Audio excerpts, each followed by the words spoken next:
এবার ডক্টর তাসনিম জারার বিরুদ্ধে অনলাইনে অশ্লীলতা ছড়ানোর অভিযোগে আইনি নোটিশ পাঠাচ্ছেন এক সুপ্রিম কোর্টের আইনজীবী। তার নাম হচ্ছে ব্যারিস্টার মোহাম্মদ হুমায়ুন কবির পল্লব। তিনি গত 24শে এপ্রিল বৃহস্পতিবার এই আইনি নোটিশ পাঠান এবং একই সাথে ডাক্তার জাহাঙ্গীর কবিরের বিরুদ্ধেও ব্যবস্থা নিতে বলা হয়েছে।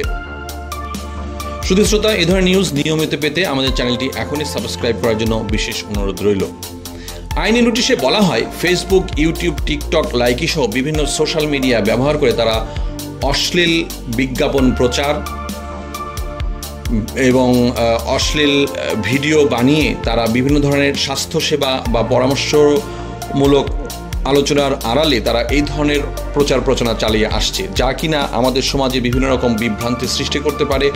আমরা জানি যে এই সমস্ত ভিডিও কন্টেন্টগুলো প্রাপ্তবয়স্ক এবং অপ্রাপ্তবয়স্ক সবাই এই ভিডিও কন্টেন্টগুলো দেখার সুযোগ রয়েছে। যেহেতু আজকাল আমরা জানি যে আমাদের ছেলেমেয়েরা বা বাচ্চারাও এই ধরনের স্মার্টফোন সবসময় ব্যবহার করছে এবং তারাও বিভিন্ন সময় এই ধরনের সোশ্যাল মিডিয়াতে অবস্থান করে, তাদের স্মার্ট গেমের মাধ্যমে বিভিন্ন রকম গেমস করে থাকে।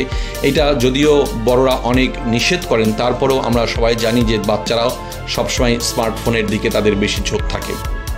অভিযোগে বলা হয়, বাংলাদেশের নামি দামি সেলিব্রিটি মডেলদের মাধ্যমে বা তারকাদের মাধ্যমে এই ধরনের অশ্লীল ভিডিও বানিয়ে তারা তাদের যে নিজস্ব সোশ্যাল মিডিয়ার প্ল্যাটফর্মগুলো আছে সেখানে ভিউ বাড়ানোর চেষ্টা করে এবং সেখানে বিভিন্ন ধরনের ঔষধ বিক্রিরও তারা চেষ্টা করে, যা কিনা এই অশ্লীল আলোচনা সমাজে বিভিন্ন ধরনের